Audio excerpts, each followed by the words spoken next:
En 2000, Disney avait prévu de sortir son premier film d'horreur en salle, destiné à un public adulte. Il s'agissait d'une étape assez importante pour la société, car elle espérait inaugurer une nouvelle ère en réalisant des films strictement destinés aux adultes, aux côtés de leur format familial habituel bien sûr. Sur le papier, c'était une décision judicieuse. Disney était un nom connu bien avant les années 90, mais ils étaient principalement reconnus pour leur matériel d'animation. Ils voulaient donc surprendre les gens avec de nouveaux concepts. Cependant, malgré l'optimisme du géant de l'animation, la mise en œuvre de cette idée s'est avérée un désastre. D'après la documentation, écrite par ma propre initiative, Disney voulait essayer quelque chose d'audacieux, avec sa mascotte emblématique, Mickey Mouse. Non pas en faisant de lui le protagoniste du film, mais plutôt l'antagoniste. Je suis sûr que vous pouvez voir l'absurdité évidente ici. Le processus de réflexion du Disney, au cours de cette entreprise, représentait un risque majeur, mais ils ont néanmoins tout mis en œuvre. Généralement, ce processus est compréhensible. Si vous essayez de présenter une nouvelle idée, vous devez faire une bonne première impression. Cependant, les dirigeants du projet n'avaient clairement pas les idées claires. Utiliser Mickey Mouse comme méchant est risqué, car la plupart du temps, les gens ne le prendront pas au sérieux, et surtout, ne comprendront pas. Revenons en 99, plus précisément le 13 août, lorsqu'a eu lieu une projection test du film intitulé White Nose. Des invitations ont été distribuées aux personnes choisies par les acteurs et l'équipe, jusqu'à ce que la salle soit pleine. Divers membres des familles et amis proches ont eu droit au résultat final d'efforts acharnés et des nuits blanches occasionnelles. La production du film avait été désastreuse et compliquée, il voulait donc un public nombreux pour qu'un maximum de personnes puissent voir le fruit de leur travail. Cependant, comme vous le savez déjà, l'événement ne s'est pas déroulé comme prévu. Il y a eu une seule projection du film, et c'était largement suffisant. À l'avenir, je citerai mot pour mot la documentation susmentionnée. Personnellement, je trouve inutile de tenter une synthèse de la situation. Tout ce qui est décrit correspond exactement à ce qui s'est passé. Cependant, avant de commencer à citer la dite documentation, je tiens à préciser que le contenu de White Noise ne sera pas partagé. Je m'excuse si vous attendiez à une description détaillée, mais en écoutant la suite de cette vidéo, vous comprendrez pourquoi l'information ne peut pas être relayée. Heureusement, je me souviens très bien des conséquences. Ce qui suit est un extrait du cahier que j'ai utilisé pour documenter mon expérience en 99.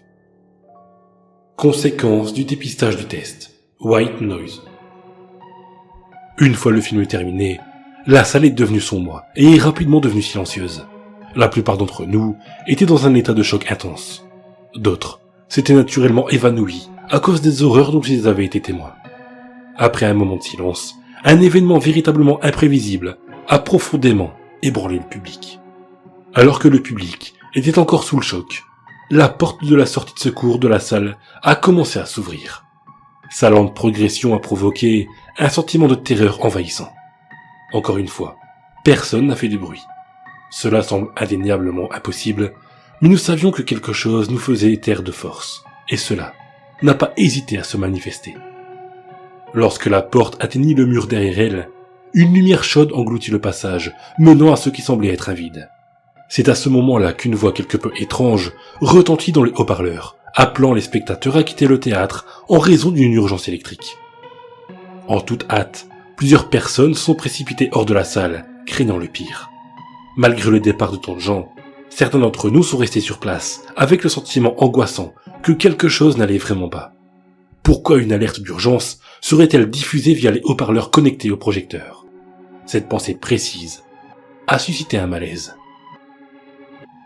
Une fois que la dernière personne a franchi la porte, la lumière enveloppante a disparu en une fraction de seconde, suivie d'un silence qui faisait ressembler nos respirations à des gémissements. Brisant le silence, un léger bruit se fit entendre à l'extérieur de la pièce. Puis ce bruit se fit entendre de plus en plus fort. Puis une musique étrange, ressemblant à celle d'une boîte à musique cassée, se fit entendre de plus en plus fort. Enveloppé dans l'obscurité, un costume de Mickey Mouse est entré dans la pièce et s'est figé devant la porte. Avec la musique désormais très forte, je me suis bouché les oreilles pour étouffer les sons. C'était difficile de penser clairement, mais j'essayais quand même de mieux voir la source du son. Au début, je pensais que c'était juste un crétin qui essayait de nous faire une blague. Cependant, plus je regardais, plus je ne pouvais essayer d'expliquer ce que je voyais. Le costume était entièrement blanc, comme s'il avait été repeint pour ressembler à un fantôme. Sa position était déconcertante, apparemment figée dans le temps, sans le moindre tic ni frisson. Au moment où j'ai traité ce que je pouvais voir, j'ai remarqué que la musique changeait. La musique, au début, était un assortiment de notes corrompues. Ces notes se sont transformées en sanglots et en cris. C'était insupportable à écouter, mais je ne pouvais rien faire d'autre qu'attendre. Personne n'osait bouger. Mais ce n'était pas comme s'il n'y avait d'autre chose à faire.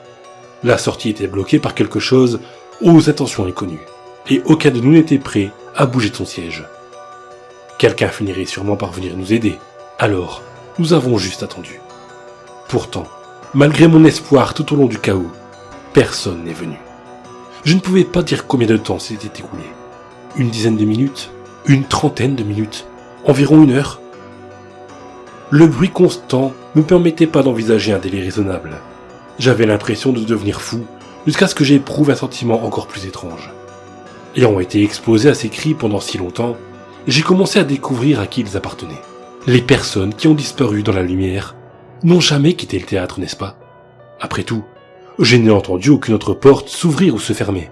Peut-être, juste peut-être, que la lumière était dans la porte et que le costume était de l'autre côté. Cette pensée semblait bien trop étrange pour être vraie, et j'espérais que le bruit ne faisait que brouiller mon cerveau. Jusqu'à ce que je remarque que le costume me regardait. J'avais sans doute raison quant à mes révélations, et je craignais le pire. Pétrifié, je m'attendais à ce que le costume se déplace vers moi. Mais ce n'était pas le cas. Il m'a juste regardé fixement, et après un certain temps, les lamentations se sont estompées. J'ai découvert mes oreilles, m'attendant à entendre les autres personnes faire quelque chose, mais je n'entendais rien du tout. Ma première pensée a été la peur de devenir sourd, jusqu'à ce que je me retourne pour vérifier tout le monde et que je sois confronté à une plus grande terreur qu'auparavant. La salle était vide. Je me suis retourné, m'attendant à voir le costume rester là où il était, mais il a également disparu. J'ai commencé à paniquer, incapable de comprendre cette situation. Ce cauchemar s'est transformé en quelque chose de bien pire, et j'étais le seul à en faire l'expérience.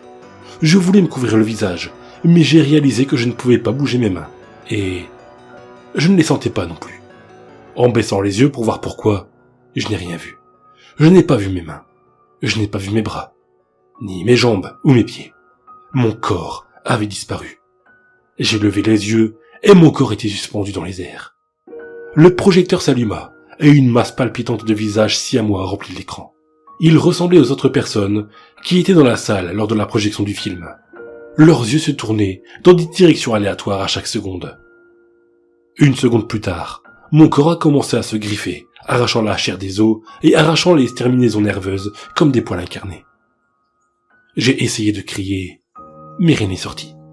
J'ai remarqué que les visages me regardaient maintenant, se transformant en costume blanc. Sans une seconde pour traiter quoi que ce soit, le costume s'est propulsé hors de l'écran et a englouti mon corps. Je n'en pouvais plus et j'ai perdu connaissance, me réveillant dans un lit d'hôpital avec presque aucun souvenir du contenu du film. Dans les mois suivants, l'événement est devenu une rumeur très discutable.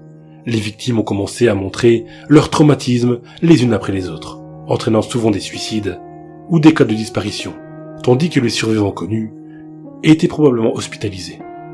Heureusement, il y a des personnes à mes côtés qui m'ont appris à faire face à mon traumatisme.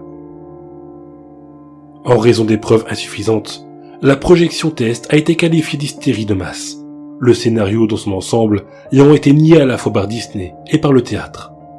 De plus, aucune poursuite contre Disney n'a jamais été rendue publique, probablement parce qu'elle a été étouffée. Mais cette notion est théorique. Quant au film lui-même, ce n'est même pas la peine de rechercher la moindre image. Les caméras ont été interdites pendant la projection et immédiatement confisquées avant d'entrer dans l'auditorium. Cette épreuve entière a été pratiquement effacée de l'histoire, ne laissant que des souvenirs douloureux à ceux d'entre nous qui sont encore là pour s'exprimer. En conclusion, White Noise est devenu une histoire de fantôme, sans aucune preuve solide pour étayer son existence. Ceux qui ont fait face à leur traumatisme ont tenté de faire passer le message, mais cela a été traité comme une plaisanterie déplacée. Cette dure réalité a montré que rien ne pouvait prouver l'existence de l'événement, ni le bilan qu'il nous a coûté. Nous devons vivre avec le fait de faire partie d'une légende urbaine, en gardant notre implication privée au nom du ridicule. Alors que d'autres peuvent profiter des films et des émissions Disney actuelles, toute mention de la société est un rappel immédiat de ce qui s'est passé, et l'image de Mickey Mouse est finalement devenue effrayante. Comme vous pouvez le constater, l'événement est devenu incroyablement étrange vers la fin. Bien que cela puisse paraître improbable, les aspects psychotiques de l'événement se sont produits après que j'ai sombré dans un état d'inconscience. La partie où j'ai décrit la présence du costume s'est effectivement produite, mais les effets de son influence étaient simplement le résultat d'un cauchemar provoqué par le stress. Les images de vidéosurveillance de l'auditorium ont révélé l'existence du costume, mais les personnes restantes et moi-même nous étions évanouis à cause de l'agressivité du bruit avant qu'il n'entre dans la pièce. Bizarrement, les images ne m'ont été révélées que récemment, lorsque j'ai décidé de commencer à creuser la tombe de toute cette épreuve. D'une manière ou d'une autre, j'ai perçu le costume alors que j'étais inconscient, et je l'ai documenté comme si j'étais éveillé pour le voir. Cependant, les aspects plutôt chaotiques de mon expérience se sont produits uniquement lorsque j'étais assommé. Le costume est resté dans l'auditorium pendant environ 10 à 15 minutes avant de sortir. Les caméras situées à l'extérieur de la pièce ne pouvaient pas le voir. Les individus qui sont partis là-bas après l'alerte urgence n'ont pas pu être vus non plus. Ils ont complètement disparu après avoir franchi la porte et n'ont jamais été retrouvés. Le White Noise de Disney a été une expérience inoubliable pour de mauvaises raisons.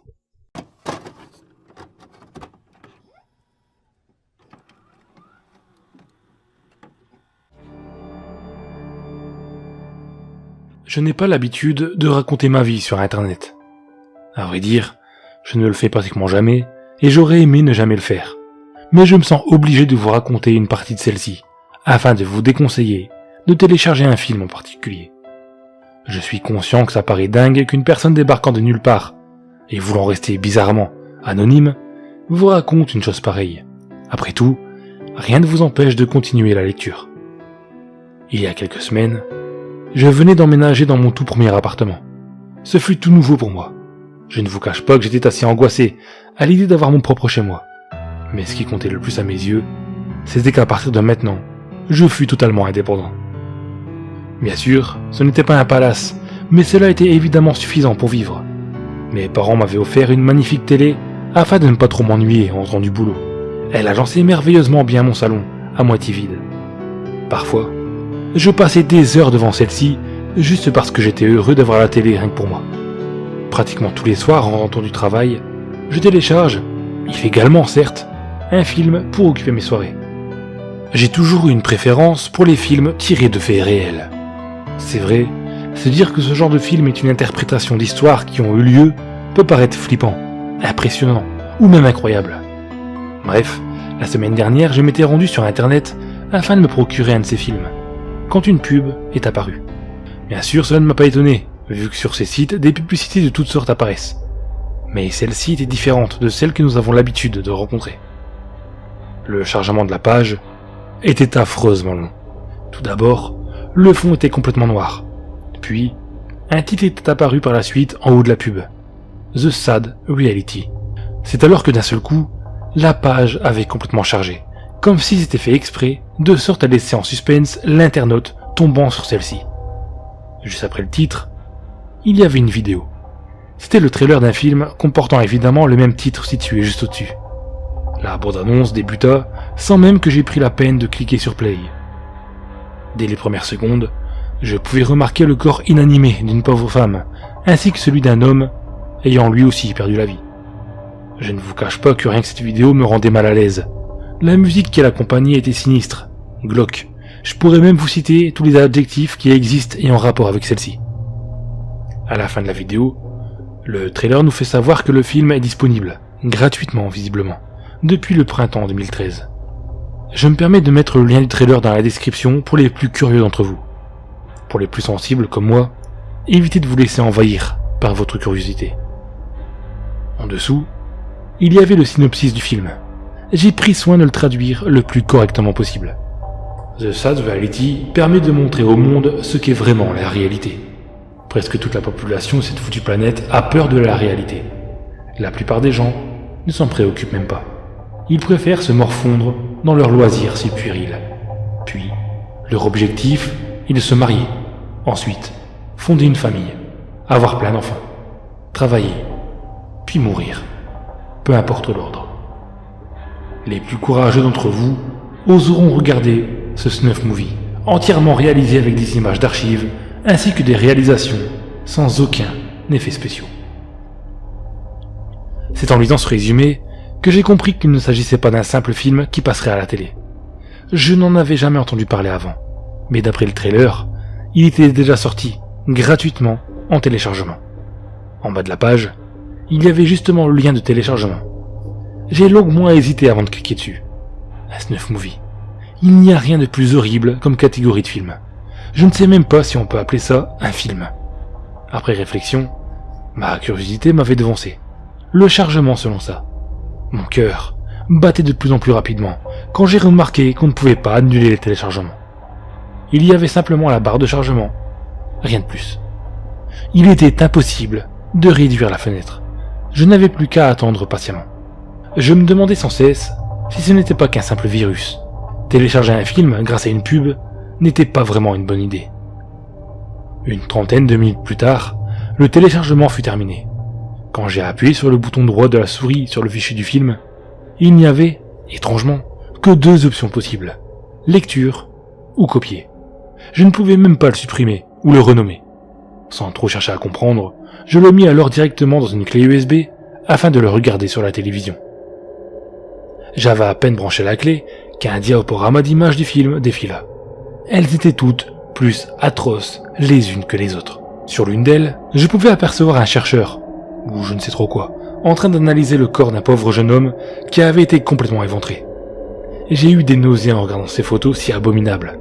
De plus, il y avait exactement cette même musique angoissante que dans le trailer. En faisant diverses recherches sur TSR, j'ai pu trouver l'image que je vous ai décrite précédemment. Je vous mets l'image encore une fois en description, et encore une fois, si vous êtes sensible, ne la regardez pas. C'est alors qu'ensuite, le film commença. Dès les premières secondes, je savais que jamais je n'aurais dû télécharger ce snuff. La première scène s'appelait The Sad Pig and Mr. Piggy. Comme son nom l'indique, je pouvais distinguer au loin un cochon. Il se trouvait au bout d'une longue pièce complètement vide et sombre. À côté de lui, il y avait un homme portant un masque de porc qui recouvrait la totalité de sa tête. Il semblait si réel. C'était sans doute ce Mr. Piggy. Il tira ensuite par la queue ce pauvre animal afin de se rapprocher de la caméra, quand un autre homme vêtu de ce même masque hideux s'approcha. Il tint fermement l'animal sans grande difficulté. Mr. Piggy se mit à genoux et regarda attentivement la gueule du cochon, puis à main nue, il lui arracha son œil droit. On pouvait entendre le pauvre animal sans défense hurler de douleur. Piggy arracha sans plus attendre le second. Puis, une voix se fit entendre. La télé, c'est la vision carrée d'un monde qui ne tourne pas rond. À partir de là, il n'était plus question de continuer cette horreur. Je stoppais aussitôt le film. Je n'étais pas rassuré pour autant. Les images défilaient sans arrêt dans ma tête. À mon plus grand regret, je me souviens qu'il était impossible de supprimer cette chose. Bref, il était temps pour moi d'aller me coucher. Il était tôt, mais je savais très bien que j'aurais du mal à m'endormir. Le peu que j'avais vu du film était odieusement insupportable. Il était impossible de se concentrer sur celui-ci. Quand je me suis couché, j'entendis le son de la télé encore allumé. J'étais persuadé de l'avoir éteinte pourtant. Lorsque je me suis dirigé vers le salon, l'écran était tout blanc. Mais je pouvais entendre des grésillements, ainsi qu'un ultrason. Puis un message était apparu. Tu aurais dû continuer à regarder la réalité en face. La télévision se coupa aussitôt. J'essayai comme je le pouvais de la rallumer, mais ce fut impossible. Énervé, je pris la clé USB et l'écrasai par terre à l'aide de mon pied. Mais j'étais aussi effrayé. Comment était-ce possible qu'un message pareil puisse s'afficher sur un écran? Tout ça à cause de ce film. Je me suis par la suite dirigé vers ma chambre pour regagner mon lit. Dans la nuit, je me suis réveillé car quelque chose à mes pieds me dérangeait. Je me penchai alors pour regarder au bord de mon lit. C'était sa tête. La tête du pauvre cochon de film. J'en étais certain. Ça ne pouvait être que ça. Car j'avais distingué que ses yeux avaient disparu. J'étais tétanisé de frayeur. Quelqu'un avait pénétré dans mon appartement et savait très bien que j'avais regardé ce film. Je me suis précipité vers le salon afin d'appeler la police. Mais j'avais remarqué que la télé était une nouvelle fois allumée. Puis, une vidéo a démarré.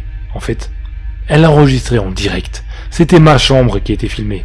Je ne voulais pas y aller pour vérifier qu'il y avait bien une caméra planquée sur le mur en face de mon lit. Cette créature était apparue face à la caméra. C'était Piggy. Il portait le même masque affreux que dans le film. Ce monstre sadique était dans ma chambre. Il me dévisageait à l'aide de sa caméra. Je ne trouvais plus mon portable.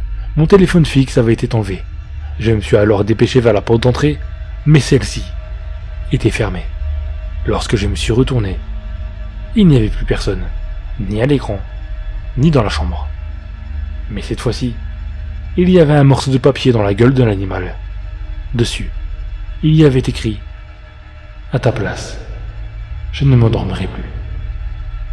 Maintenant, je tenais à vous conseiller que si vous voyez cette pub ou un lien de téléchargement nommé the.sad.reality.2013.truefrench.dvd-rip, ne cliquez en aucun cas dessus, à moins que vous ne vouliez risquer votre vie. Dans ce cas, regardez-le entièrement.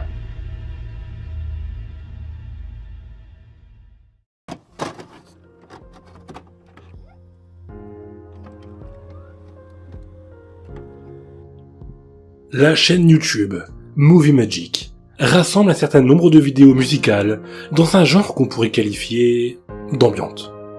Leur auteur, un certain Piotr Cannabus, affectionne un style assez particulier, dans le son comme dans l'image. L'aspect est généralement celui de vieilles cassettes VHS à l'image abîmée, prises dans des angles amateurs, comme un genre de fan footage musical. La vidéo qui suit est à la fois typique de ce style et assez éloignée du reste du travail de Piotr. Spacer Namos Kalejowi, décrite comme issue d'archives familiales, datée de 1999, se détourne partiellement de sa vocation purement musicale pour dériver vers quelque chose de bien plus étrange. Le clip s'ouvre sur un silence. Le plan est celui des phares d'un train s'approchant de la caméra jusqu'à la dépasser. Puis, l'image coupe et suivent plusieurs plans d'une campagne enneigée et jonchée de déchets. Plus tard, apparaît, filmé de loin depuis les broussailles, un pont ferroviaire. D'autres plans suivent où le pont est filmé de plus près, jusqu'à approcher les voies, les caténaires et les installations situées à proximité. Un plan est récurrent, celui du pont filmé de face. Il y en a plusieurs qui alternent, le chemin de fer totalement désert ou bien parcouru par un train qui vient de la caméra. Dans la dernière prise de ce type, le train passe littéralement sur l'appareil. Les images suivantes sont celles d'une masure abandonnée. Puis, on aperçoit dans ce qui semble être un baril encombré de neige, une tache de sang, avec quelques plumes noires. La vidéo se termine sur une image du train, dépassant la caméra, avant de s'éloigner dans la friche enneigée. Pendant toute la vidéo, plusieurs personnes répètent inlassablement la même phrase en polonais, difficile à comprendre du fait de la distorsion sonore. Ce qui peut être compris en revanche, ce sont les commentaires obscurs qu'on peut lire en dessous.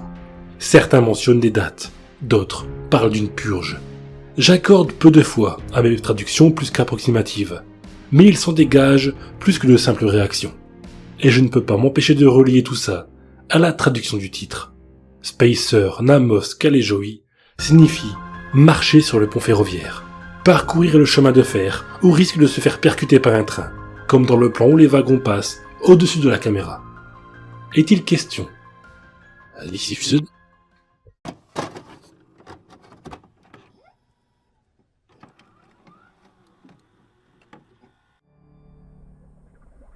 J'en ai déjà parlé sur ce site, mais adolescent, je me passionnais pour le cinéma underground. Avec d'autres amateurs, nous échangions des VHS de films pour la plupart trash, gore et parfois pornographiques. J'ai découvert comme ça un certain nombre de noms aujourd'hui mieux connus du grand public. J'ai aussi découvert un film qui continue aujourd'hui encore à me hanter. Un film asiatique dont je ne connais toujours pas le nom, et sur lequel apparaissaient différentes tortures animales. Je l'ai déjà évoqué sur ces pages. L'article doit encore être trouvable sous le nom Vieille VHS. D'ailleurs, pour ceux que ça intéresse, mon enquête là-dessus n'a pas beaucoup avancé, et je suis toujours à la recherche de la moindre information que quiconque pourrait me fournir à propos de ce truc. Mais ce n'est pas de ce film dont je vais vous parler aujourd'hui. Il y a quelques mois, j'ai eu la chance, sur Facebook, de retrouver un vieux camarade de l'époque. Nous nous sommes vus, et nous avons, comme vous pouvez l'imaginer, longuement conversé du bon vieux temps. Aussi, notre discussion a vite dérivé sur les VHS. Nous avions tous les deux vu passer un certain nombre de films glauques qui semblent aujourd'hui totalement oubliés. Mais malgré nos recherches, impossible de retrouver la trace de certaines de nos très chères et traumatisantes pépites. Évidemment, mon ami a fini par me parler de ce moyen métrage qui mettait en scène la mort d'un rat et d'un chaton. Mais étonnamment, ce n'était pas ce film qui l'avait le plus choqué. Pour lui, la voix du présentateur donnait aux scènes un aspect un peu loufoque, qui cassait le malaise. D'ailleurs, il était presque sûr que les réalisateurs avaient utilisé des effets spéciaux, dans le plus pur style des Guinea Pigs. Du moins, il préférait s'en convaincre. Il m'a ensuite parlé d'un autre film, un film dont il avait oublié le nom. Il a commencé à me le décrire, à me décrire la pochette qui montrait, dans ses souvenirs, un bébé difforme entouré d'une sorte d'aura verdâtre. Le reste de la pochette était parfaitement noir, avec quelques idéogrammes japonais. Au niveau du film en lui-même, mon avis n'avait que des flashs d'une bobine presque amateur, tournée dans une sorte de cave où des dizaines d'étagères étaient recouvertes de cadavres mutilés et d'enfants morts-nés, conservés dans des bocaux. Ce film, je l'avais vu aussi, et contrairement à mon ami, je me souvenais de son nom. Celui-ci m'était revenu comme un flash, comme un souvenir très longtemps refoulé. Mute. Notre conversation a ensuite dérivé sur d'autres sujets. 2 ou 3 semaines plus tard, mon ami m'a appelé. Il venait de fouiller des vieux cartons, des cartons qu'il n'avait pas ouverts depuis la mort de son dernier magnétoscope, il y a plus de 15 ans. Il y avait retrouvé plein de vieux films. Il savait que moi, toujours aussi passionné, j'avais conservé un magnétoscope auquel je tenais comme à la prunelle de mes yeux. Il m'a donc proposé de se faire une petite séance ciné chez moi. Tout réjoui, j'ai accepté immédiatement. Il est arrivé en début de soirée. Je vous passe l'apéro, les bières et les conversations sur nos familles et boulots respectifs. Est donc venu le moment où il a ouvert son grand sac à dos noir, dont il a sorti cette cassette. Il y avait là des nanars et des films érotiques, principalement italiens, des années 70. C'est alors que je l'ai vu. Une pochette noire, avec un halo verdâtre au milieu. Mute. Mon ami m'a appris qu'il venait de le retrouver, qu'il l'avait cherché après nos retrouvailles et qu'il était presque sûr de l'avoir encore. Et bingo, le film était bien là, en chair et en os si je puis dire. Évidemment, mon premier choix s'est porté sur celui-là. Je l'ai saisi et l'ai mis dans le magnéto, et on s'est tous les deux enfoncés dans le canapé, un paquet de chips à porter. Un petit frisson m'a traversé l'échine dès l'apparition des premières images. Déjà, première surprise, le format était carré, parfaitement carré. Le logo baroque, déjà présent sur la jaquette de la cassette, apparaissait en haut à gauche du cadre. Une première séquence en noir et blanc montrait un groupe d'hommes qui marchaient dans un couloir. Au bout de quelques secondes, ils se sont arrêtés devant une porte entrouverte. À l'intérieur, dans l'obscurité, on devinait des silhouettes étranges. Puis, arrivait le titre du film, blanc, minuscule, au centre d'un immense fond noir. Mute. Le film enchaînait sur un visage presque décomposé, gris, crevassé, boursouflé, ignoble. Zoom arrière, révélant que ce dernier appartenait à une tête coupée dans un bocal. D'autres plans sur des têtes coupées, plus ou moins bien conservées, ont suivi.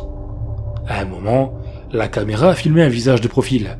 Le caméraman, lui, a tourné autour et a contourné le bocal, pour révéler que la tête était en fait parfaitement coupée en deux, dans le sens vertical. Le cerveau, la colonne vertébrale et les tissus mous transparaissaient à travers le verre épais. Le film a alors montré des torses ouverts, des entrailles collées comme des ventouses aux parois transparentes. Nous avons vu des bras et des jambes écorchés, dont l'os et les tendons étaient apparents, mais dont la main, elle, était parfaitement conservée, avec une peau jaune et des ongles sales. Nous avons regardé ainsi des plans sur des morceaux de corps qui s'enchaînaient et encore sans discontinuer. Puis sont venus les bébés. Des êtres difformes flottant dans des bocaux. L'un avait une tête énorme, l'autre était un encéphale. Les images de siamois dans des positions étranges se succédaient. Sur un plan, on pouvait voir 2 petits corps qui étaient soudés sous la même tête gonflée. La caméra les a alors contournés, montrant qu'il y avait en réalité un autre visage greffé à l'arrière de celle-ci. Sont alors venues des images de nouveau-nés sans visage, sans mains, sans pieds, et possédant des malformations dont j'ignorais même l'existence et que je ne peux décrire. Tous les visages étaient ronds, grisâtres, et ressemblaient à des masques. Leurs orbites étaient vides, et les parties de leur corps qui touchaient les vitres de leur bocal avaient déjà commencé à se décomposer. Leur petit corps était également recouvert de trous sanglants, et leur peau était tellement fripée qu'elle semblait sur le point de se détacher. Le caméraman a passé un temps infini à filmer ces petits êtres. Il n'y avait pas de bruit, pas de musique, juste le ronronnement de la caméra. J'étais de plus en plus mal à l'aise, le traumatisme de l'adolescence remontait. Dans la pénombre, j'ai regardé mon ami. Sa bouche faisait une horrible grimace, et ses yeux étaient comme exorbités. Il ne pouvait plus détourner le regard de l'écran. J'en suis revenu à la télévision. Le caméraman filme maintenant un enfant de 2 ou 3 ans, éventré, conservé dans un grand bloc de verre en bas d'une étagère. Derrière lui, à même la paroi humide, était clouée la peau du ventre du gamin, parfaitement ovale. C'est à ce moment-là que j'ai quitté la pièce. Je ne peux pas dire que j'avais la nausée, mais j'avais besoin d'une pause, de respirer un peu d'air frais. Quand je suis revenu quelques minutes plus tard, mon ami était toujours là. J'ai retourné mon regard vers l'écran. Des petits bébés aveugles, de toutes les tailles, s'alignaient dans une vitrine. 2 grands corps adultes baignés dans de grands sarcophages en verre. Ce n'est qu'à ce moment-là que j'ai fait attention aux symboles présents sur les écriteaux. Ce n'était pas du japonais. Je n'ai pas réussi à identifier la langue, probablement un alphabet du sud-est asiatique, ou alors assez proche de l'indien. Je ne suis sûr de rien. Le film s'est enfin terminé. Il n'a duré que 45 minutes. Il s'achevait brusquement, sans conclusion, sur une image d'un squelette accroché au mur. Mon ami et moi sommes peu à peu revenus du choc. Nous n'osions même pas parler de ce que nous venons de voir. Un peu plus tard dans la soirée, nous avons néanmoins décidé de faire quelques recherches sur internet. Impossible de trouver la moindre information. Le film semblait absolument inconnu du reste du monde. Finalement, nous avons trouvé un petit site américain, probablement illégal, qui prétendait commercialiser, à prix d'or, des bootlegs du film. Selon le site, Baroque serait une filière du producteur Aroma Planning, spécialisé dans le porno trash. La maison de distribution Baroque était spécialisée dans les films gore, très gore et dépravés. C'est à eux notamment que l'on doit les œuvres les plus trash de Tamakishi Hanaru. Pour ce qui est de Mute, le film aurait fait partie des annulés, des films tournés, mis en boîte, mais jamais sortis. Baroque a fini par s'éteindre, gardant précieusement, au fond de ses tiroirs, une poignée de films maudits. Mute n'aurait jamais dû refaire surface. J'y ai longuement pensé depuis. Il y a tellement de mystères autour de cette vidéo. Qui l'a tournée? Quand? Où? Est-ce que l'auteur a voulu dire quelque chose avec son film? Tous ces visages muets, tous ces enfants morts jetés dans des bocaux. Que nous criait-il? Mais surtout, comment ce foutu film s'est-il retrouvé dans le carton de mon pote?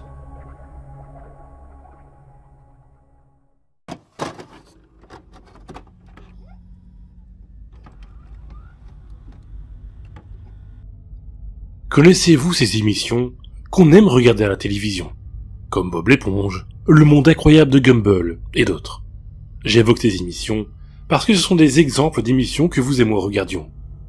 Avez-vous déjà trouvé quelque chose de bizarre ou d'effrayant dans ces émissions? Passons à l'histoire que je m'apprête à vous raconter. Encore une fois, je suis désolé si je ne décris pas mes pensées et mes sentiments à ce sujet. De toute façon, ce spectacle me fait peur. Rien ne va ici. Fin novembre, j'ai hérité d'une maison et j'étais en train de vider ce qui restait de la succession de ma grande-tante décédée, lorsque je suis tombé sur un DVD très étrange d'une série obscure.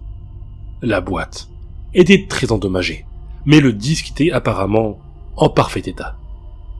Le mystère avait piqué mon intérêt, alors je l'ai chargé dans mon lecteur de DVD pour le vérifier. Il n'y a eu aucun problème lors du démarrage du DVD, à l'exception d'un écran noir qui a duré 30 secondes.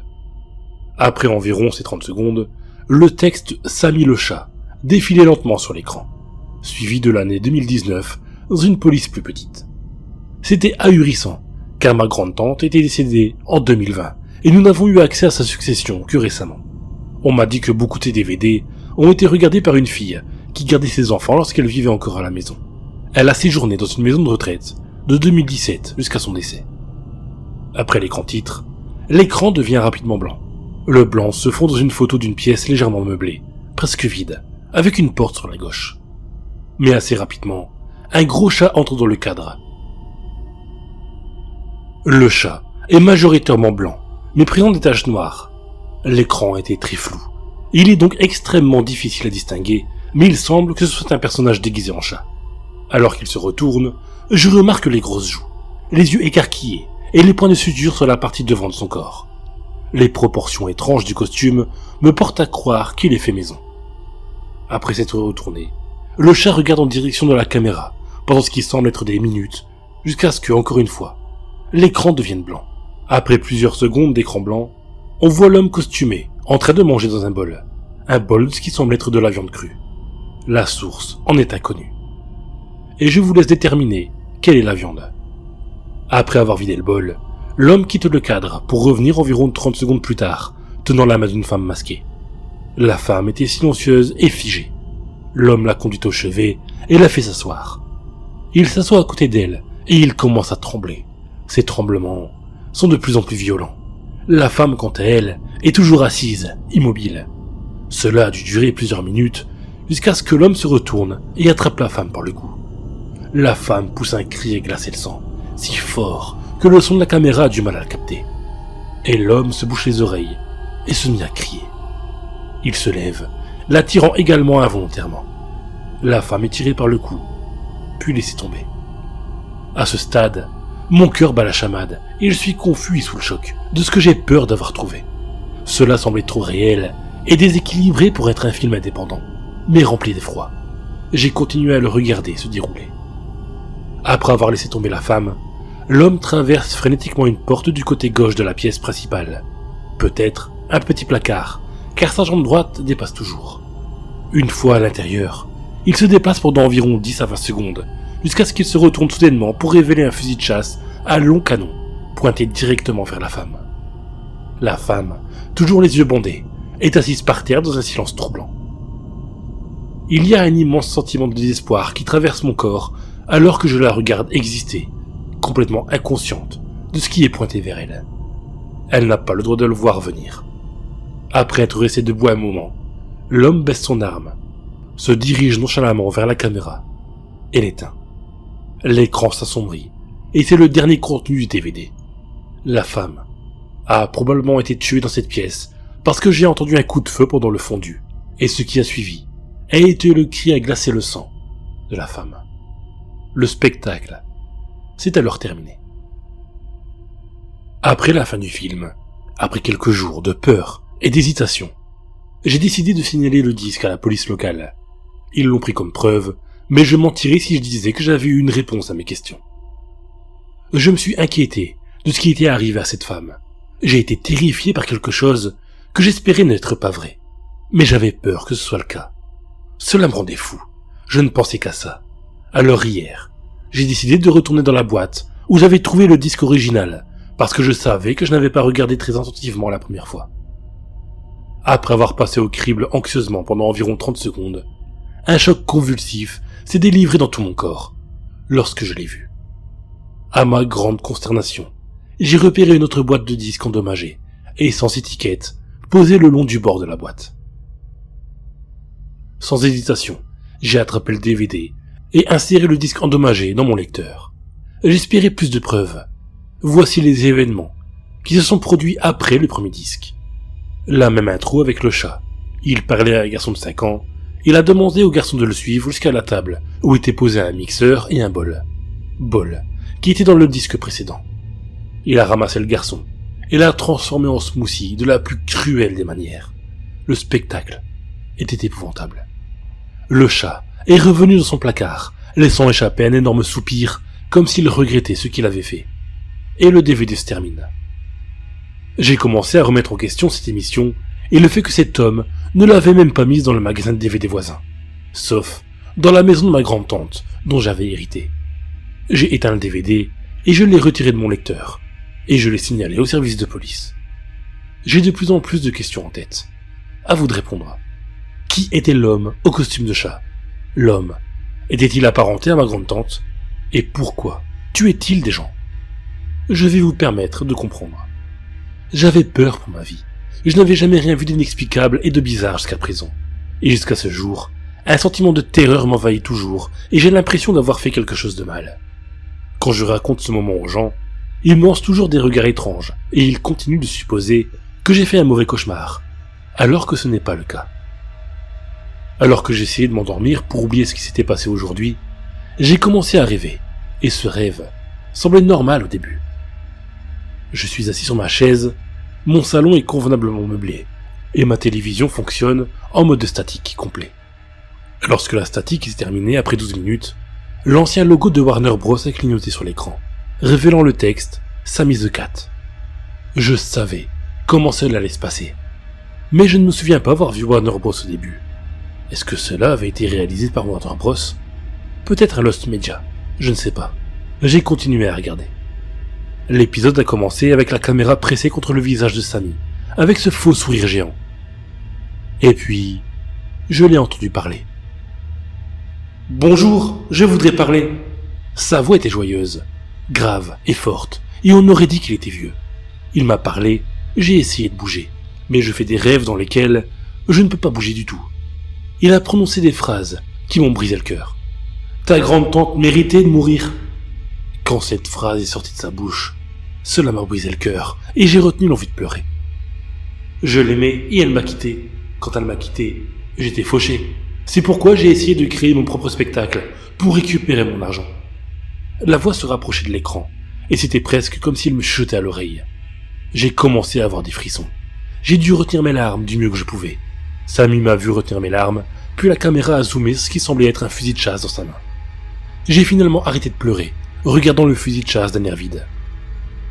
Sammy a appuyé sur la gâchette, la balle a touché la caméra, peut-être aussi le caméraman, alors que j'ai entendu un cri à glacer le sang, et que j'ai vu des gouttes de sang, et un glitch sur l'écran. La télévision s'est éteinte, et j'ai entendu un coup agressif à la porte à côté de moi. Je n'avais nulle part où aller. J'ai accepté mon sort. Sammy a fait irruption dans la pièce, tenant un marteau. Le chat a couru vers moi, et m'a frappé avec la masse. Je me suis endormi, et je suis tombé inconscient. Quand je me suis enfin réveillé du cauchemar, j'ai été heureux d'être bien vivant, sans bleu, ni quoi que ce soit. J'ai eu l'idée d'appeler Warner Bros parce que j'ai vu le logo sur ma télé pendant le cauchemar. J'ai appelé la société et leur ai demandé s'ils avaient déjà eu une émission intitulée Sammy the Cat ou quelque chose qui s'y rapporte. Et j'ai eu une réponse inattendue. Ils ont dit oui. À ma grande surprise, le gars qui jouait Sammy était ami avec les gens derrière Warner Bros, communément appelés par certaines personnes les avertisseurs. Le spectacle était en préparation, mais les ouvriers ont remarqué que l'homme était bouleversé par quelque chose. Alors ils ont entièrement mis fin à la production avec Sammy le chat. L'acteur de Sammy souffrait de schizophrénie, d'anxiété et de dépression. Si je suis honnête, je me sens un peu mal pour lui, malgré le fait qu'il soit un tueur en série. La société m'a également dit que certains membres de l'équipage avaient dit qu'il était responsable de la mort des 4 Warner.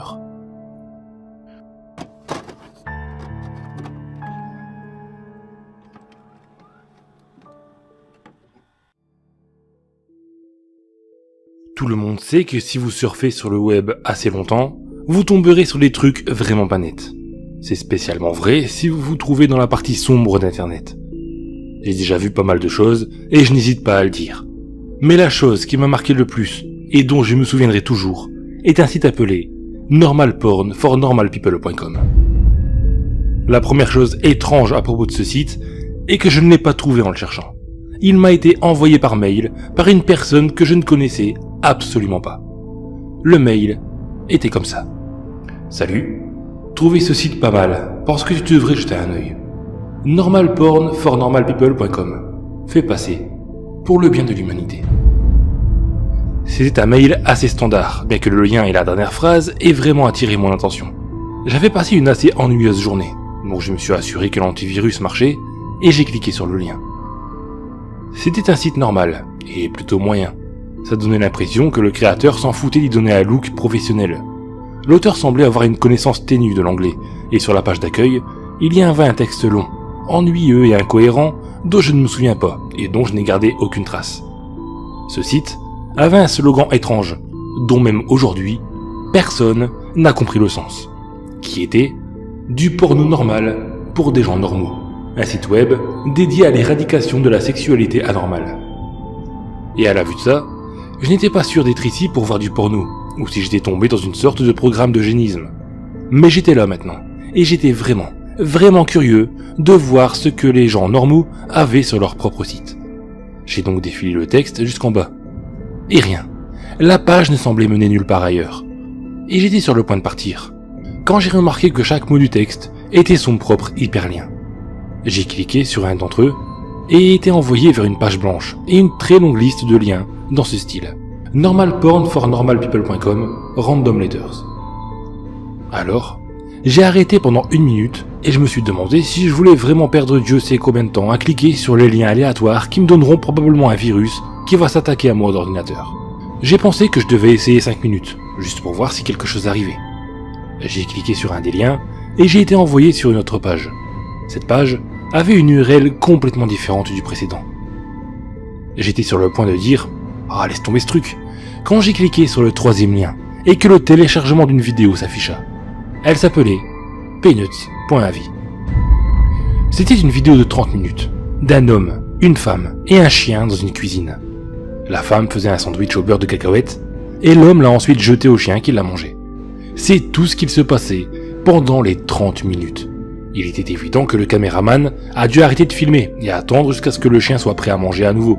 Et ce dernier semblait plutôt malade à la fin de ce sandwich. Je sais ce que vous pensez. Quel est le rapport avec du porno ? Je n'en sais rien. J'ai vu un peu plus de 2 douzaines de vidéos de ce site, et la majorité n'avait aucune activité sexuelle du tout. Après avoir vu penis.avi, je suis allé sur un certain forum que je fréquente pour voir des vidéos et parler, comme je fais toujours avec des trucs douteux comme ça. Mais quelqu'un avait déjà fait un topic sur ce sujet, un mec qui avait reçu le même mail que moi.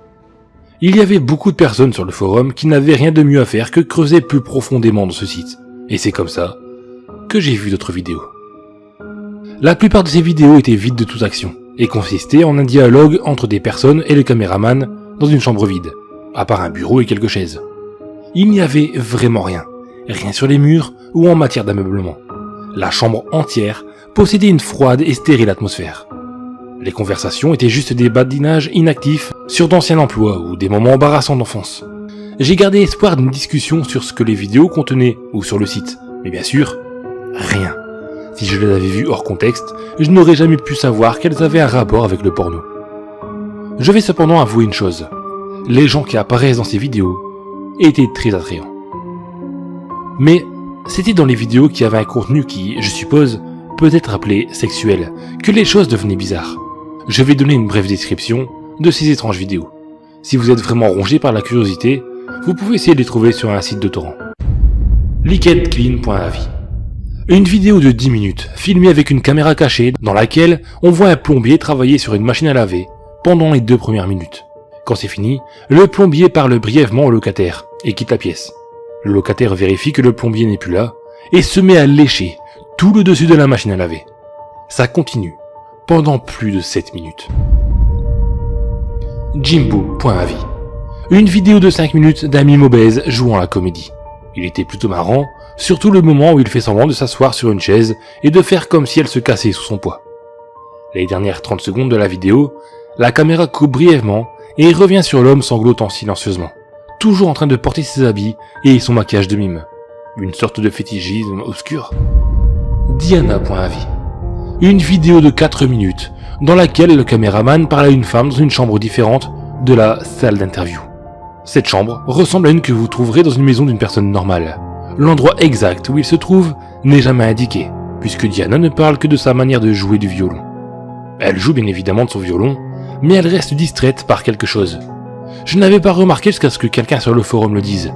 Si vous regardez attentivement le miroir en arrière-plan, vous pouvez voir un homme obèse avec un masque de poulet, en train de se masturber. Jessica.avi. Une autre vidéo de 4 minutes. Cette fois, le caméraman se trouve dehors, en train de parler à une autre jeune femme. Il parle de canoë-kayak. Parfois, la caméra zoome en arrière-plan pour montrer la rue. Bizarrement, personne n'a réussi à identifier la rue et à savoir où elle se trouvait. Les conjectures allaient d'Europe en Australie, en passant par les Philippines. Tontid.avi. Une vidéo de 10 minutes. Les 5 premières minutes montrent une vieille femme embrassant un mannequin. La vidéo coupe comme dans Jimbo.avi et revient sur un groupe de mannequins rassemblés en cercle autour de la caméra. La lumière est grisée et la vieille femme a disparu. À partir de là, il n'y a plus de son. Stumps.avi. Une vidéo de 5 minutes où un homme sans jambes essaye de faire un breakdance dans une pièce qui ressemble à la cuisine de Peanut.avi, mais beaucoup plus sale.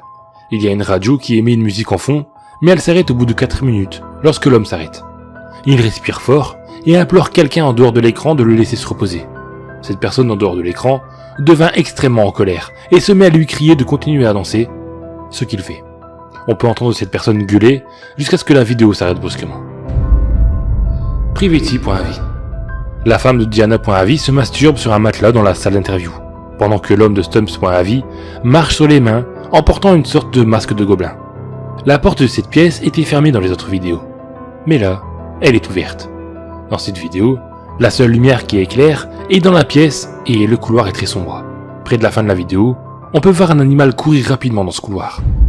Et enfin, la dernière vidéo que nous avons découverte, Useless.avi. Dans cette vidéo de 18 minutes, une femme blonde d'une des vidéos d'interview précédentes est attachée à un matelas dans la salle de la vidéo précédente. Elle essaye de crier, mais sa bouche est recouverte par un ruban adhésif. Après 7 minutes, un homme portant un pull noir et un masque ouvre la porte, mais n'entre pas. Il la tient ouverte pour faire entrer l'animal qui courait dans le couloir dans la vidéo précédente. On peut voir que c'est un chimpanzé adulte avec le corps rasé et peint en rouge. Il semble avoir été affamé et battu, avec plusieurs blessures sur ses épaules et son dos. Quand le singe entre dans la chambre, l'homme referme la porte. Le chimpanzé renifle l'air pendant un moment, il est peut-être aveugle, et remarque la femme attachée au lit. Il entre dans une énorme colère, et se met à la frapper. L'assaut continue pendant environ 7 minutes, jusqu'à ce que la femme meure. Le singe mange son cadavre pendant les 4 dernières minutes de la vidéo. Les gens sur le forum parlèrent de cette vidéo toute la nuit. Lorsque je suis revenu le lendemain, j'ai vu que les liens avaient été supprimés. J'en ai essayé plusieurs, puis ils m'ont banni. J'ai envoyé des mails aux gars qui m'avaient envoyé les URL, mais je n'ai reçu aucune réponse. J'ai essayé de parler de ce site dans différents forums, mais j'ai été banni à chaque fois.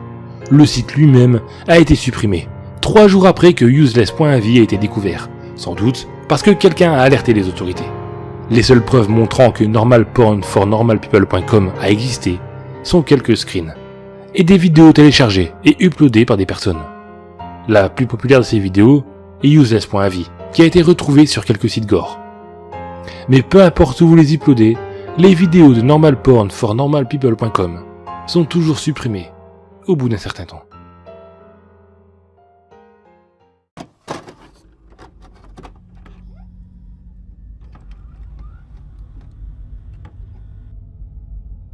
Le lieu de location de vidéos en bas de la rue était en vente, alors j'ai décidé de prendre quelque chose à regarder plus tard. En fouillant les étalages déjà presque vides, j'ai trouvé une cassette VHS qui ne contenait aucun étui. Le seul signe que quelque chose se trouvait réellement sur la vidéo était un autocollant blanc sur lequel était écrit le mot Hammer à l'encre noire. Je n'avais aucun moyen de savoir de quoi parlait le film, mais comme il ne coûtait que 50 centimes, j'ai quand même décidé de l'acheter. Quand je suis rentré à la maison plus tard dans la soirée, je mourais d'envie de savoir quelle était la vidéo. Je l'ai mis dans le magnétoscope et la lecture a commencé immédiatement. Il faisait nuit et quelqu'un courait quelque part sur une route quelconque. Le point de vue était celui de la personne qui courait, et pendant quelques minutes, la seule chose sur l'écran était le rebondissement de la caméra alors qu'elle avançait sur la route. Pff, même 50 centimes, c'est trop pour cette merde. Marmonnai-je, et j'ouvris mon ordinateur portable. J'ai laissé la vidéo en fond sur ma télé alors que j'ai commencé à déconner en ligne. Du coin de l'œil, je pouvais voir que la caméra tournait toujours et que celui qui la tenait semblait fatigué. Je l'entendais haleter fortement, mais il continuait à courir à la même vitesse. J'ai levé les yeux lorsque le halètement est devenu trop fort pour être ignoré. Quelque chose n'allait vraiment pas avec les images à l'écran. Attends, je pense que je connais cette rue. J'ai fermé l'écran de mon ordinateur portable et je l'ai posé sur le canapé à côté de moi. Si la vidéo se déroulait dans une région que je connaissais, ça pourrait être amusant de la regarder juste pour ça. Le caméraman a finalement tourné au coin d'une rue résidentielle. Hein? Mais c'est la rue dans laquelle j'habite. La vidéo s'est arrêtée pendant quelques secondes et a semblé se figer sur la devanture d'un complexe d'appartements. Quand la diffusion a repris, le caméraman se tenait devant la porte de quelqu'un. La caméra s'est tournée vers la plaque signalétique à côté de la porte. C'était un nom que je connaissais très bien. Après cela, il s'est tourné vers le vélo sur lequel je rentrais chez moi, qui se trouvait à côté de la porte. « Mais c'est mon appartement !» Et j'ai crié quand un énorme bang est venu de ma porte d'entrée. J'ai regardé l'écran et j'ai vu que le caméraman frappait la porte avec un marteau. À chaque battement de la vidéo, j'entendais le son encore plus fort venant de ma porte. C'était parfaitement synchronisé. J'observais le marteau et je tremblais à chaque fois que le son atteignait mes oreilles. J'avais trop peur pour bouger, mais je pouvais voir la porte d'où j'étais assis. Mes yeux se dirigèrent alors vers la porte, qui tremblait maintenant violemment, et avait un petit trou à cause de ce qu'il y avait dehors. J'aurais juré avoir vu les yeux injectés de sang d'un fou me scrutant à travers ce trou. J'ai détourné mes yeux de la porte et j'ai regardé l'écran de la télévision. Même s'il y avait des éclats de bois obstruant une partie du champ de vision de la caméra, je me voyais clairement assis sur mon canapé. J'ai poussé un cri et j'ai sauté en arrière, me cognant contre le mur derrière moi. Pendant que j'ai m'éloigné du téléviseur et de la porte, j'ai dû appuyer sur un bouton de la télécommande, car la vidéo s'est soudainement arrêtée. Silence total. Je n'entendais rien, à part mes propres battements de cœur et ma respiration frénétique. Les coups frappés à ma porte s'étaient arrêtés en même temps que la lecture de la vidéo s'était arrêtée. Je me dirigeais lentement vers la porte et l'ouvris. Il n'y avait personne. Je suis allé chez mes voisins pour leur en parler, mais ils m'ont regardé comme si j'étais fou. Je suis retourné à mon appartement, à contre-cœur, pour constater que le trou dans la porte, qui se trouvait là quelques instants auparavant, avait disparu. Mon voisin, qui me surveillait dehors pour s'assurer que j'allais bien, a suggéré que tout cela n'était qu'un rêve. J'ai hoché la tête, et je suis rentré. Je me suis assis devant le magnétoscope, et j'ai appuyé sur le bouton d'éjection. La vidéo était toujours là, et portait toujours le mot « Hammer » écrit sur le devant. Je pouvais voir que la bande n'était pas rembobinée jusqu'au début, et j'étais sûr que ce n'était pas un rêve. Je suis rapidement retourné au magasin de location de vidéos avec la cassette, et je l'ai rendue au propriétaire. « Vous souhaitez un remboursement ?» Il m'a demandé. « Non, je n'en ai pas besoin. » Je suis sorti du magasin en courant, et je suis allé chez mon ami. Je jure que je ne regarderai plus jamais de cassette vidéo après ça.